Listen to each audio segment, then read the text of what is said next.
예. 어떤 현수막 보면은 모든 세상의 모든 문제의 답은 누구다? 여러분 다 아시죠? 예수가 답이다 라는 얘기를 하고 있습니다. 여러분이 삶 속에서 진정 예수가 답이다라는 사실을 체험하시기를 소망합니다.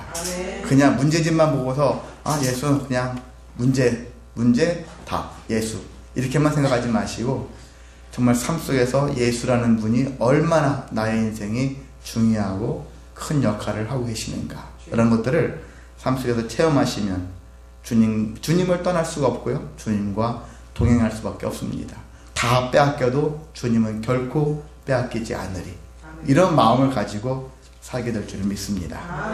예, 많은 사람들이 꿈꾸죠. 행복을 꿈꿉니다. 어떻게 하면 행복할까 하는 꿈을 꾸더라고요. 며칠 전에 보니까 기사도 여러분 보신 분 있겠지만은 1월 말에 어떤 청년 같은데 복권이 됐더라고요. 1등, 그것도 1등을 3개씩이나 되고요.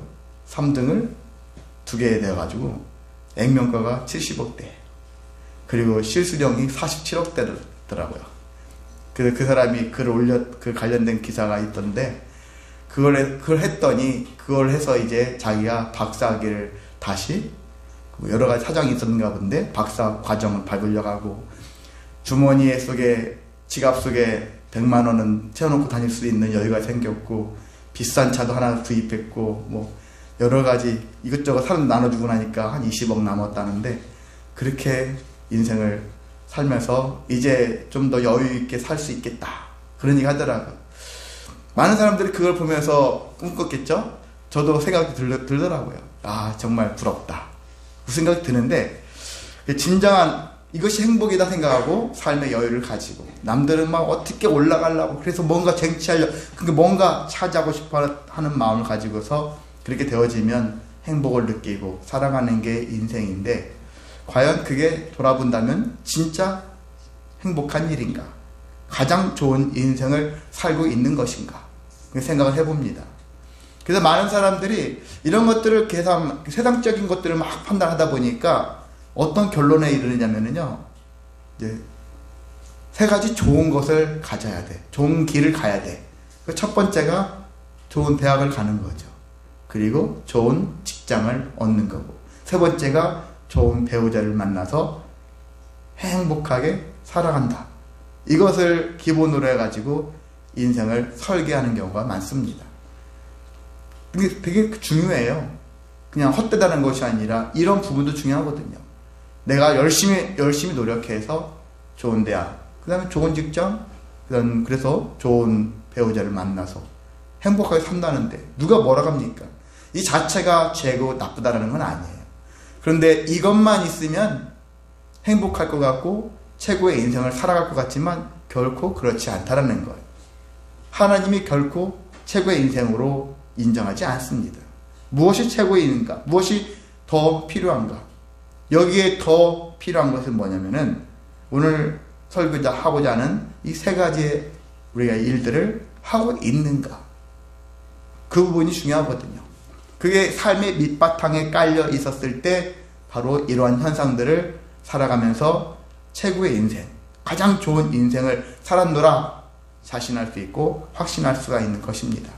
그래서 저와 여러분이 오늘 선포될 말씀, 이미 다 아는 말씀이지만은 그 말씀을 기본으로 해서 함께 말씀을 나누고자 합니다. 첫 번째가 어떤 일이냐면요, 하나님을 믿는 거예요. 이미 여러분 답을 다 제시했어요. 설교문 제일 아래쪽에 보면 나와 있죠. 신앙인의 3대 행위가 나와 있죠. 3대 행위, 그 밑에 여러분 주보에 제일 아래쪽에 보면은 3대 행위에서 믿는 일, 의로운 일, 선한 일 이미 다 나와 있는 거예요. 이것을 우리가 조금 더 구체적으로 왜 이것을 해야 하는가에 대한 부분들을 말씀을 나누려고 하는 것입니다. 첫 번째가 하나님을 믿으며 살아가는 인생이 되어야 한다. 이 3가지 중에서 가장 제일 중요한 부분이에요. 하나님, 이건 삼위일체 하나님이에요. 예수님, 성령님 다 포함해서 하나님을 믿으며 살아가는 인생이 이 세상의 삶 속에서 제일 중요한 삶이다.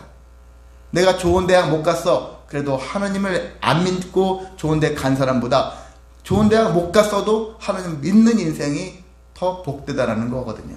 그래서 하나님을 믿는 것, 하나님 믿는 삶이 세상에서 제일 중요한 인생이다라는 것이거든요.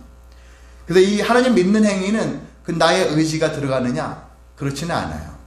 하나님께서 우리에게 믿게 하시거든요. 믿음은 나로부터 시작되어지는 것이 아니라 하나님으로부터 온다. 그래서 하나님으로부터 오기 때문에 나는 마음을 열고 받아들이기만 하면 되는 거거든요. 그래서 그런 부분들 때문에 믿음의 역사, 믿음의 결과가 구원이잖아요. 믿었더니 구원을 받았더라.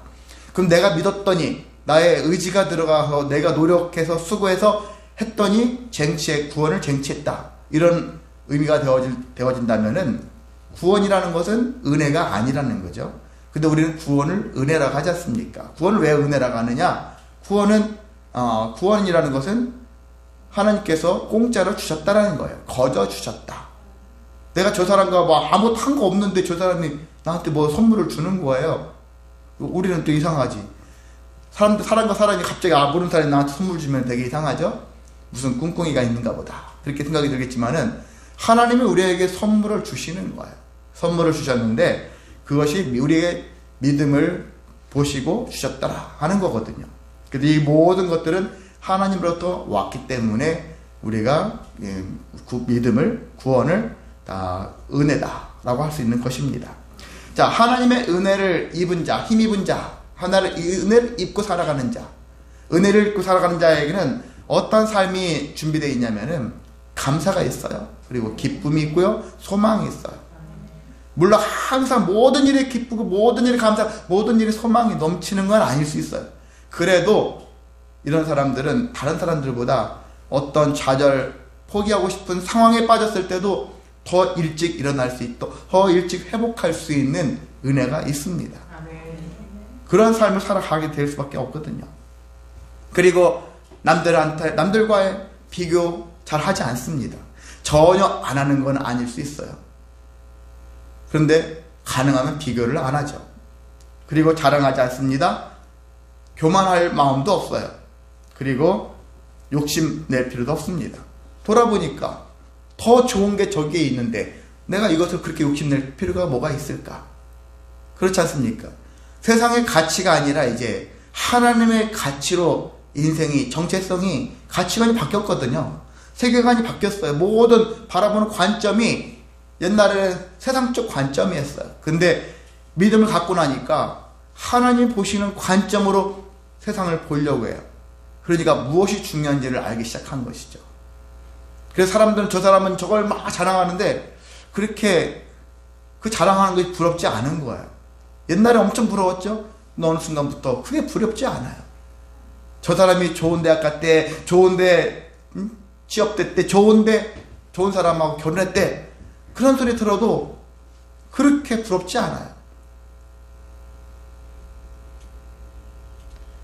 하나님을 믿는 사람들은 그런 마음들이 있다는 거예요. 가치관이 달라지니까. 그래서 남들과 비교하지 않으니까 마음에 평안이 있어요. 사람들이 불편한 마음을 왜 갖냐면 비교 때문에 그렇거든요. 사람에게 갈등이 왜 생기냐면 비교 때문에 생기거든요. 비교하게 되어지면 미움, 다툼, 시기, 질투 이런 것들이 나오기 시작하거든요. 그래서 비교하는 마음들을 가라앉히는 거예요. 그게 중요하지 않아. 뭐가 중요합니까? 하나님을 믿는 일이 더 중요해. 그래서 하나님을 잘 믿는 사람들은 여러분이 비교를 해야 돼요. 저 사람은 잘 믿는데 나는 그동안 뭐 했을까? 이런 비교를 해야 되겠죠. 그래서 나도 정말 좋은 신앙을 가져야 되겠다. 이러한 것에 대한 열등의식이 필요합니다.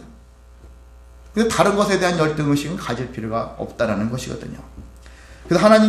그래서 우리가 이러한 하나님의 은혜를 잊게 되어지면은 삶이 전부 다 여유가 생겨져요. 돈이 많이 있어야 여유가 생겨지는 게 아니라 돈이 없어도 때로는 건강을 잃어도 삶의 여유가 훨씬 많아진다는 것입니다. 하나님의 은혜를 힘입어 살아가시기를 소망합니다. 아멘. 하나님의 은혜를 입은 자들에게는 어떤 삶이 기다리냐면 동행하고자 하는 삶이 있습니다. 하나님과 동행해야지. 왜? 하나님의 은혜를 힘입으니까 세상에 뭔가 다 달라지잖아요. 그러니까 이 하나님을 붙잡고 싶은 거예요. 놓고 싶지 않아요. 함께 하고 싶은 겁니다. 하나님과 함께 하면서 이러한 인생을 살아가는데, 그래서 함께 하다 보니까 어떤 고백이 되어지냐면은 하나님이 나의 주인이시라는 걸 깨달아요. 모든 게 주인이구나.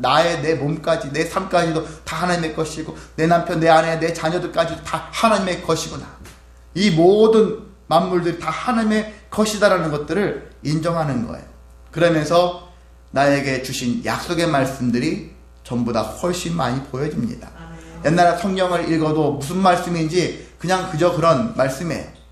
그냥 좋은 말씀 같아. 그냥 다가오지 않는, 내 것이 되지 않은 말씀들이 많은데, 어느 순간부터는 이 말씀들이 내 것이 되는 거예요. 모두에게 다 열려져 있는 개방된 말씀인데, 어떤 말씀들이 특별히 더 내 말씀이 된다는 것이죠. 나의 말씀, 나를 향한 말씀, 나를 위해 준비된 말씀이 된다라는 사실들을 알고서 그 다음부터는 그 말씀을 붙잡고 살아가는 거예요. 힘든 일이 올 때마다 그 말씀을 떠올리는 것이죠. 하나님이 나한테 이렇게 하신다겠는데 지금의 이 힘듦이 나를 포기하게 만들어요. 내 생각을 좌절하게 만들어. 절망하게 만드는데, 근데 이 말씀을 생각하니까, 그래, 지금 너무 힘들어. 그럴 때는 좀 견뎌보자. 버텨보자. 어떻게 해서 아무튼 내가 자살만 안 하면 되지. 버티기만 하면 있으면 되는 것이죠. 뭘 하지 않아도 돼요. 최소한 포기만 하지 말고 기다려보자 하는 마음. 결국은 하나님이 나에게 주신 말씀이 이루어지는 그날까지 기다리는 거예요. 이러한 마음들이 생길 수가 있다는 것입니다. 그러면서 우리가 말씀대로 어디까지 가냐면은 준행하는 삶을 살아갈 수 있다는 것입니다. 준행이라는 말, 성경에 보면 생각보다 많아요. 적지 않더라고요.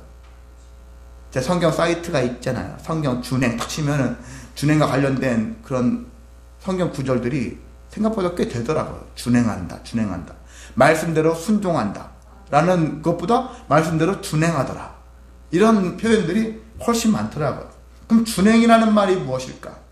준행이라는 말은 명령 같은 것들을요, 그대로 쫓아가지고 따라서 행하는 거예요. 제가 여러분한테 어떤 명령을 많이 내렸다고 쳐요. 군대에서 어떤 명령이 내렸다고 친다면은 명령한 대로 그대로 하는 거예요. 자기 생각을 가미하지 않아요. 내 생각, 내 뜻을 집어넣지 않아요. 그냥 위에서 시켜 내려온 대로, 설계도대로 그대로 하는 거예요.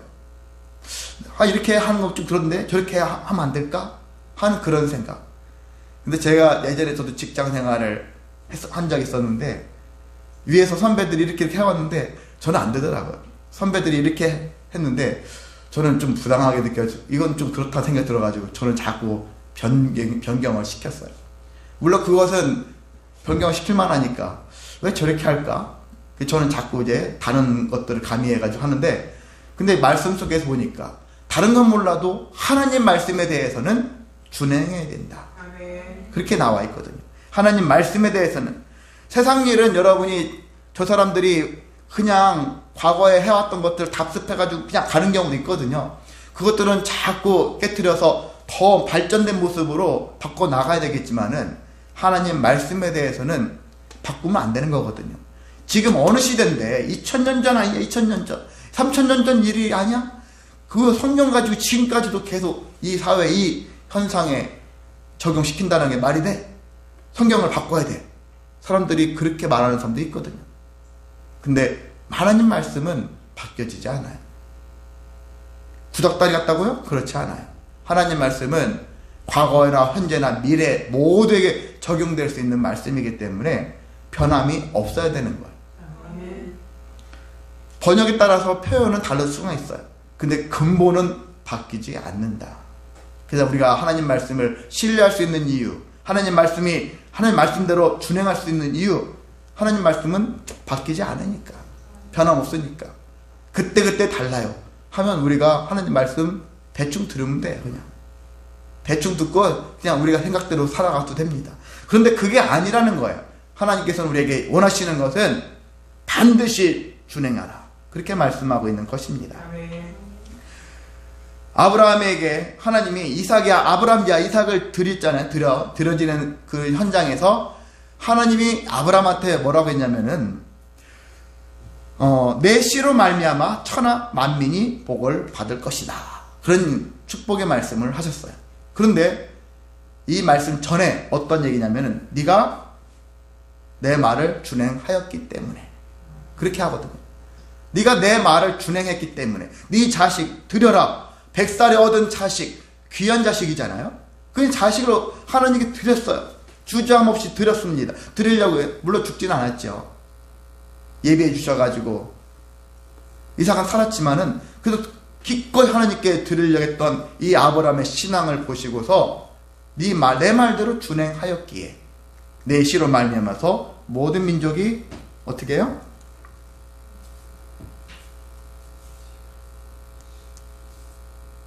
천하 만민이 복을 받는다. 그렇게 말씀하고 있고요. 신명기 4장 1절에 보면은 이런 말씀이 있어요. 이 말씀대로 준행하면은 복이 있는데 규례와 법도를 듣고 준행하면 너희가 살 것이요 얻을 것이니라. 그렇게 말씀하고 있습니다. 살 것이다. 얻을 것이다. 우리가 가장 기본이 되잖아요. 일단 살아야 되잖아요. 살아서 역사해야 되니까. 살아있는 자체가 복이거든요. 살아있는 걸로만 족하지 않고 우리는 살아서 역사를 하게 되는데 살아서 얻으며 살 것이다. 사람들이 힘쓰는 이유가 뭐죠? 얻으려고 하는 거예요. 명예를 얻던 권세를 얻던 재물을 얻던 건강을 얻던 사람을 얻던 다 얻으려고 하잖아요. 얻게 된다는 거예요. 살게 되어지고 얻게 되어진다. 사람들이 꿈꾸는 일 아닙니까? 그 일들을 너네들이 그 일들을 체험할 수 있다는 거예요. 그 일들을 너네들이 살 수 있다는 거거든요. 그래서 명령대로 율법대로 준행하면 너희가 살 것이고 얻을 것이다. 여러분이 기억하셔서 그래 내가 살 수 있어 내가 얻을 수 있어 확신을 가지려면 말씀대로 준행하자는 것이거든요. 그래서 제가 오늘 하나님을 믿으며 사는 인생 하나님 믿는 거예요. 믿는데 어떻게 믿을 것이냐? 말씀대로 준행하며 믿자라는 거거든요. 왜 이 얘기를 강조하느냐? 하나님을 믿고 살아가는 사람 어떤 것으로 어떻게 볼 수 있느냐면은 저 사람이 하나님을 잘 믿는지 안 믿는지를 어떻게 판단할 수 있습니까? 말씀대로 준행을 하는지 안 하는지 이걸로 볼 수 있는 거거든요. 나의 믿음을 하나님만 아시겠지. 맞아요.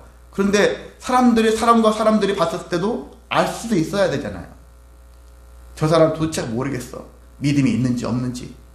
근데 본인은 되게 믿음이 있다고 생각해. 근데 주변 사람들이 나를 봤을 때 도무지 믿음이 있는지 없는지를 감을 못 잡겠대. 그럼 문제가 좀 있는 거예요. 뭔가 반쪽짜리 믿음일 수 있어요. 남 앞에 보여지는 외식적인 가식적인 믿음을 얘기하는 건 아니고요. 정말 말씀대로 자기가 말씀에 입각해서 준행하는 삶을 살아내는 사람은 감추고 싶어도 드러날 수밖에 없는 거거든요. 이미 그걸로 가득 차 있기 때문에. 겸손하고 싶어도 남들이 봤을 때는 정말 너는 진짜 하나님의 사람이다. 그렇게 인정할 수밖에 없다는 얘기거든요. 그런 모습이 되어야 하는 것입니다. 감추고 싶어도 드러날 수밖에 없는 그런 모습의 신앙생활. 말씀을 준행할 때 이 일들을 우리가 볼 수가 있는 것입니다. 그래서 우리가 말씀을 준행할 때야 비로소 하나님을 잘 믿고 있다라고 할 수 있다고 인정할 수 있는 것입니다. 그래서 하나님 여러분 우리는 다른 믿음이 아니라 마음으로만 믿는 거 그것도 필요하겠죠. 근데 이건 출발선이에요. 그냥 마음으로 믿는 것은 출발이지만 그 믿음을 삶으로 믿음을 드러낼 수 있는 그러한 삶. 말씀대로 준행할 때 그 일들을 감당할 수 있습니다. 그래서 여러분이 말씀을 보셨다면 읽으셨다면 마음판에 새겨셨다면 그 말씀대로 행자잖아요. 행동을 하자는 것이죠. 말씀대로 행동으로 옮겨갈 수 있는 삶이 되시기를 소망합니다. 예, 두 번째는요. 의롭게 살자는 것입니다.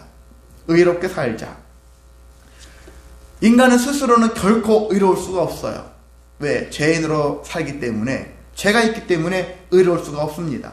혼자 스스로 어떤 노력을 기울여가 아무리 좋은 일을 많이 할지라도 의로운 일을 할지라도 그 사람 스스로는 의롭다고 할 수가 없는 것입니다. 오직 십자가의 은혜가 있을 뿐이다. 십자가. 예수님이 왜 십자가에 못 박혀 돌아가셨을까?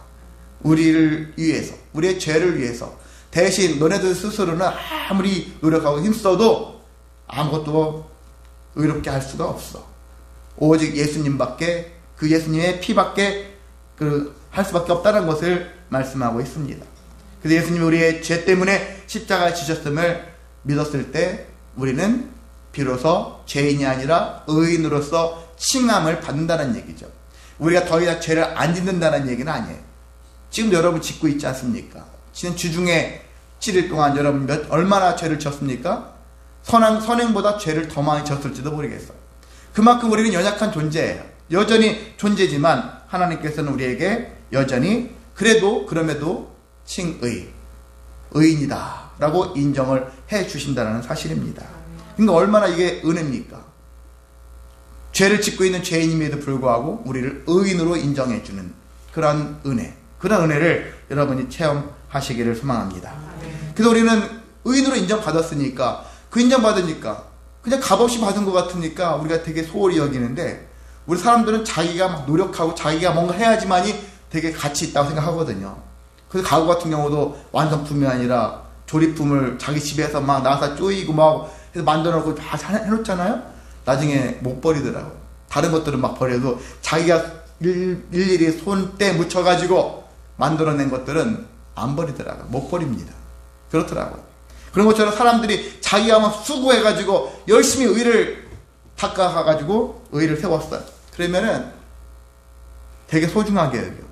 그냥 누가 마치 공짜로 준 것처럼 여기면은 그거 뭐 있으나 마나, 때는 좋을 수도 있고 뭐 아닐 수도 있고, 이런 마음을 가지며 살아갈 수 있다는 것입니다. 그래서 우리는 이런 마음이 아니라 적어도 하나님이 주신 것만큼은 제일 소중하다. 아멘. 여러분의 애인이, 여러분의 남편이, 여러분의 아내가 준 게 소중한 게 아니라 하나님이 주신 게 제일 소중하다라는 것이거든요. 아멘. 그것도 소중하지만 제일 소중한 것은 하나님이 주신 것이다. 아멘. 우리를 의인으로 삼아 주신 것, 이게 제일 소중한 일이라는 것입니다. 아멘. 그래서 우리는 의인의 인생을 저버리지 말아야 된다는 거예요. 그런데 세상을 보시면은 가면 갈수록 뭐라 합니까? 부패 행위가 판을 치고 있더라 하는 것입니다. 노아 시대도 마찬가지고 지금도 마찬가지고 계속해서 세월이 문화가 발달할수록 부패도 들어간다는 것입니다. 몇 가지 얘기 본다면은 우리나라 4대 중독이 있어요. 알코올, 도박, 인터넷 게임, 마약, 이런 사범들이 많더래요. 한 700만 명이 넘는다는 얘기죠. 이건 눈에 보이지 않는 숫자. 그런 더 포함하면은 엄청 많은 거죠. 5천만 대 기준했을 때 거의 뭐 5분의 1 가깝게 지금 이런 많은 사람들이 중독에 빠져 있다는 거거든요. 그 중에 50% 이상은 병원을 다녀야 될 대상자라고 보여야 될 정도로 생각보다 많은 사람들이 중독 현상에 빠져 있더라. 더 구체적으로 얘기하면요, 알코올 중독에 현재 빠져 있는 사람은 11%래요. 그리고 빠진 적이 있었어 라는 사람들까지 포함하면은 22% 정도가 그런 경험이 있더라. 알코올 중독에 빠진 경험이 있더라. 포함하면은 그 정도 되고요. 마약 인구가 100만 명이 넘어더라는 거예요. 100만 명이 넘습니다. 우리나라에도. 마약 청정 국가, 옛날에는 그랬지만 지금은 아니라는 거예요. 많이 노출되어 있고요. 심지어는 10대 청소년들도 10,000명이 넘는다라는 거예요. 10,000명이 넘는 사람이, 애들이 어떻게 마약을 구입해가지고 복용을 하고 중독에 빠져 있다라는 것이거든요. 도박을 즐기는 사람들을 보면은, 미국 같은 경우, 미국 통계를 보면은 한 80% 정도는 도박을 즐긴다.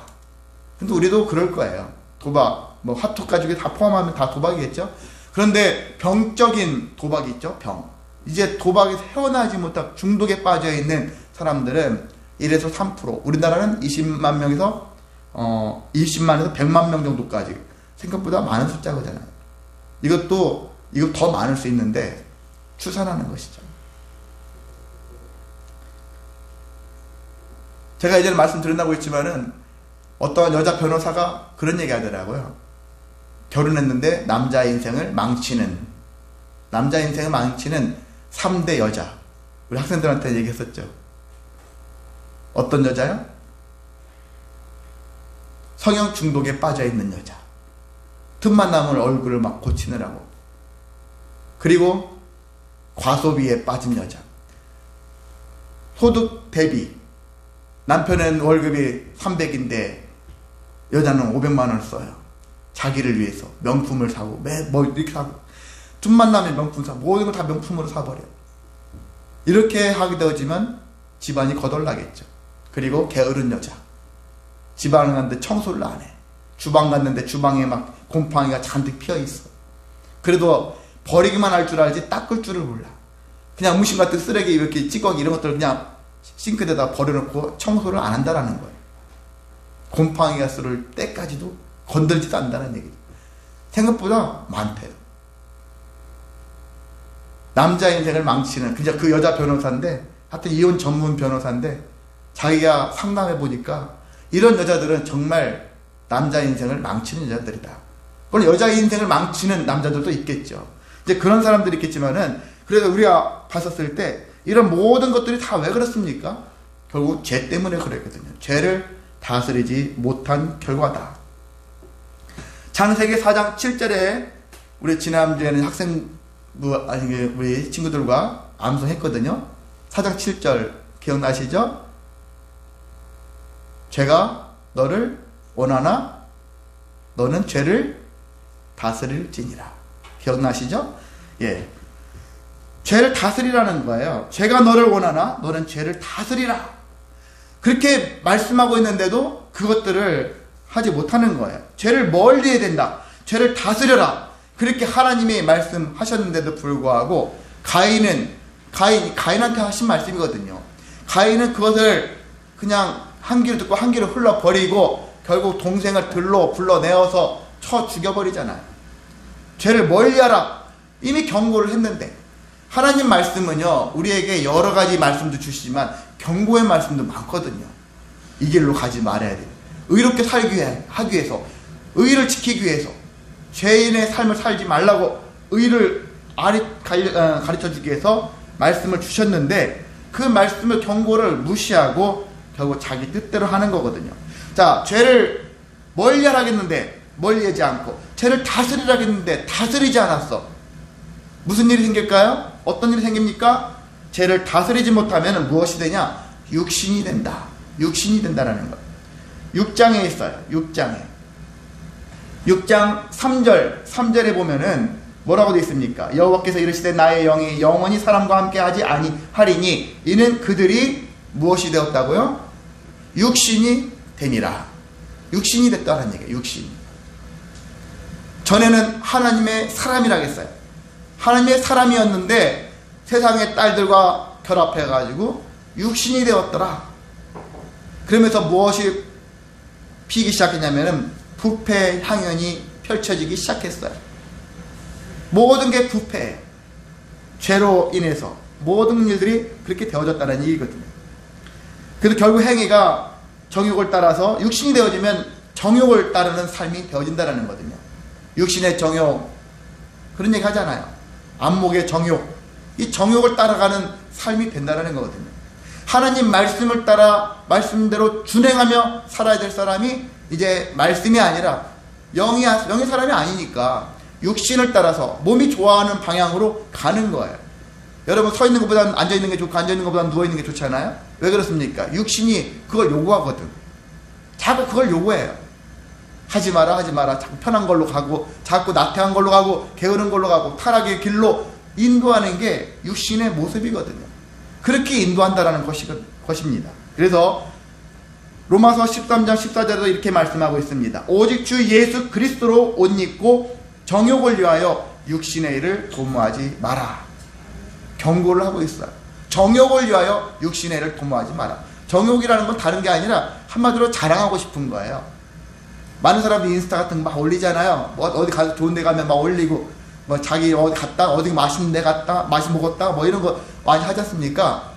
뭐 할 수도 있겠죠. 근데 그게 나의 일상의 모습이 아니잖아요. 스페셜한 일상인데 마치 늘 나는 이렇게 사는 것 같이 다른 사람들한테 이렇게 시기심을, 자랑을 유발시키는 그런 모습들을 가지고 있는 거죠. 그런 모습들이 사람들이 만연돼 있잖아요. 근데 우리는 좀 거기에서 벗어나고. 그걸 올릴 수는 있어요. 그런데 누구한테 자랑하고자 하는 것이 아니라 나의 즐거움을 위해서 올릴 수 있다고 하지만 여러 가지 목적이 있겠으나 우리가 그런 데 너무 치중하지 말고 정욕을 위해서 육신의 일을 도모하기보다는 내 영혼을 위한 도모를 해야 된다는 얘기들. 내 영혼이 어떤 상태인지, 오늘 나의 상태, 어디 좋은 데 가서 좋은 것 먹고 하는 데가 더 중요한 게 아니라 내 영혼이 지금 어떤 상태에 있는지를 돌보는 삶이 더 중요하다는 사실입니다. 육신의 일을 도모하면 어떤 결과가 오냐면은 로마서 7장 5절에 이런 말씀이 있어요. 우리가 육신에 있을 때에는 율법으로 말미암는 죄의 정욕이 우리 지체 중에 역사한다 라는 거예요. 그러면서 우리로 사망을 위하여 열매를 맺게 한다 라고 말씀하고 있어요. 죄의 정욕이 우리 지체 중에 역사한다는 거예요. 죄가, 정욕이 이쯤 해 저쯤 해 나를 자꾸 미혹하고 꼬시는 거죠. 그렇게 해, 그게 더 좋아. 나를 자꾸 유혹하고 꼬셔가지고 결과적으로 지체 중에 역사하게 만든다, 어떤 일을 하게 만든다는 것이죠.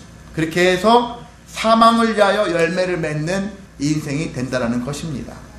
그러니까 결국은 죄를 우리가 멀리해야 된다. 죄를 다스려야 된다. 그걸 하지 않으면 육신이 되어지고, 그래서 육신이 되어지면 정욕에 빠지게 되어지고, 정욕에 빠지면 결국은 사망을 맺는, 열매를 맺는, 사망의 열매를 맺는 인생의 길로 갈 수밖에 없다는 것이 오늘 하나님 우리에게 주신 가르침이거든요. 이렇게 교훈을 주실 때, 그래 오늘 우리는 이 한 주간도 죄를 다스리고 죄를 멀리해야 되겠구나, 이런 마음으로 우리가 살아야 하는 것입니다. 그걸 하지 않으면 하나님이 결국 어떻게 하십니까? 사람을 만드신 것에 대해서 5절에 6절에 보면은 어떻게 하십니까? 하나님이 한탄하신다, 하나님이 근심하신다는 거예요. 여러분도 부모 입장에서 자식이 죄의 길로 가봐요. 어떤 마음일까요? 늘 마음에 한탄이 올 거예요. 내가 저 녀석을 낯지를 말걸, 그런 생각도 들을 수 있을 거예요. 근심이 될 거예요. 늘 근심해요. 자식이 아프고 어디 떨어지고 뭐 좋은 여자 못 만나고 좋은 데 한번 못 가고 그래도 근심하겠지만은 그보다 더 중요한 건 죄와 관련된 일을 인해서 근심할 때가 훨씬 많다라는 것입니다. 그래서 우리가 죄에 대해서 멀리해야 된다. 나도 멀리하고 내 남편, 내 아내, 내 자녀들, 내 모든 형제들, 내가 알고 있는 모든 사람들이 죄를 멀리하고 죄를 다스리며 살기를 여러분이 기도해야 하는 것입니다. 아멘. 세 번째는요, 선한 일을 하면서 살아야 한다는 것이거든요. 의롭게 사는 일과 선한 일을 하는 것의 차이점은, 의롭다라는 것은 자기 자신과 관련된 거예요. 자기 자신, 나의 죄와 관련된 게 의예요. 근데 선이라는 것은 여러분이 알고 있는 선행이에요. 선행, 남을 위하여 착한 일을 하는 거예요. 착한 일을 하는 것. 야고보는 행함 없는 믿음은 죽은 믿음이다 라고 얘기했잖아요. 여기서 행함이라는 것은 다른 게 아니에요. 일단 의롭게 살아가는 것과 함께 착한 일을 하는 거야. 다른 사람을 위해서. 나 자신만 의로워지는 것뿐만 아니라 다른 사람을 의롭게 살게 해주는 행위, 이것이 진정한 선한 일이라는 것입니다. 타인을 향한 행위가 있어야 한다는 거거든요. 타인을 향한 행위를 우리는 많이 접죠. 그냥 나 살기 바쁘죠. 나만 바빠요. 그런데 우리는 나만이 아니라 내 가족을 비롯해서 나가 아닌 모든 영혼들을 위해서 그들의 죄를 버리고 의로운 하나님 믿는 삶의 길로 나아갈 수 있도록 하는 행위. 선한 행위는 남에게 뭐 돈을 보내고 도와주고 밀어주고 하는 이런 행위만 그런 게 아니에요. 진정한 참다운 행위는 어떤 것에 있을까요? 그가 하나님을 믿게 하는 거예요. 최고의 선한 행위라는 거예요. 여러분의 선의 개념도 바꾸셨으면 좋겠어요. 착한 일, 남한테 막 잘하는 거, 좋은 거 주고 하는 것만이 아니에요. 이건 눈에 보여지는 행위지만은 진짜 하나님이 기뻐하실 만한 진짜 선행은 하나님을 믿게 하는 일이다. 죄를 멀리하게 만드는 일이다. 이런 것들을 여러분이 기억하셔서 다른 사람한테 하는 모든 행위는 다 선행인데 그 선행 중에 최고의 선행은 믿게 하는 것이다. 하나님을 알게 하는 것이다 라는 사실을 우리가 좀 더 기억하셔서 그러한 일들을 행하자. 그래서 전도도 선행이라고 봐야 됩니다. 의로운 일이면서 선행이다. 엄청 중요한 선행이다라는 것을 생각할 수 있습니다. 자, 정리해 봅니다. 오늘 노아 얘기를 했어요. 노아 관련된 얘기를 했는데 노아를 간단하게 하면은, 자, 하나님의 아들이란 지위를 버리고 그래서 육신이 된 정욕대로 살아가는 수많은 사람들 속에서 노아는 죄를 멀리했어요. 믿음을 지켰어요. 그래서 하나님의 은혜를 입은 자가 되었고요. 그래서 그에게 의인이다, 그리고 당대의 완전한 자다, 하나님과 동행한다, 하나님 말씀대로 준행한다. 22절, 6장 22절에 보면은 방주를 만들었죠. 근데 방주를 어떻게 만들었어요? 명하신 대로 다 준행하였더라.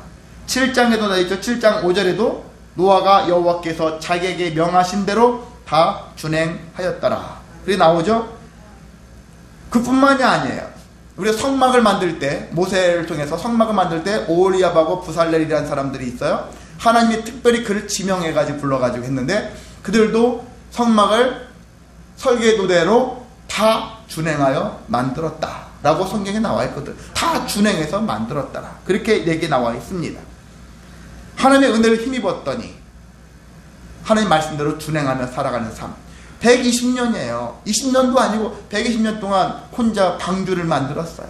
인내가 필요한 거죠. 인내하면서 이 일들을 감당했었을 때, 그래서 세상을 구원하기 위한 놀라운 엄청난 일을 노아가 했는데, 근데 결과는 참 시시하죠. 왜? 본인을 포함해서 몇 명이요? 8명만이 구원을 받았어요. 내가 120년 동안 수고했는데, 물론 수많은 동물들을 맡게 했지만요, 사람만 놓고 본다면 딱 8명밖에 안 돼요. 겨우 8명. 지금 몇 명이죠? 여기 안에 계신 분? 딱이죠? 예. 애계할 수밖에 없어요. 근데 그 애계가 어떻게 됐죠? 그 애계가 나중에 파생되어져가지고 얼마나 많은 민족을 이루고 얼마나 많은 믿음의 역사가 또한 발전했습니까? 아멘. 그래서 우리는 좌절할 필요가 없는 거예요. 아멘. 이게 현재 우리의 모습이고 미래의 모습이 아니라는 거예요. 아멘. 지금부터 우리는 방주를 타고서 나아가는 거예요. 아멘. 하나님께서 우리를 어떻게 역사하실지 기대하면서 소망하면서 나아가면 끝이 없는, 알 수 없는 놀라운 역사가 계속 이어질 수가 있는 것입니다. 아멘. 그래서 기대하시기 바랍니다. 아멘. 자, 우리가 말씀을 정리하겠습니다. 세상은 계속해서 우리를, 야, 이게 더 좋은 인생이야 하면서 많은 광고하고 우리를 유혹하고 끌어들이려고 몸부림치려고 할 것입니다. 그렇지만 우리는 더 중요한, 더 가치 있는, 가장 좋은 인생은 바로 하나님을 믿고 의롭게 살고 선한 일을 하는 이 행위가 가미되어 이것이 포함되어 있는 인생을 살아갔을 때가 가장 좋은 인생을 살고 있다라는 확신을 여러분이 가지시고 믿음대로 살아가는 저와 여러분 되시기를 소망합니다. 아멘. 다 같이 이 시간 찬송합니다. 492장 찬송하신 후에 우리 정말 뜨겁게 기도하겠습니다.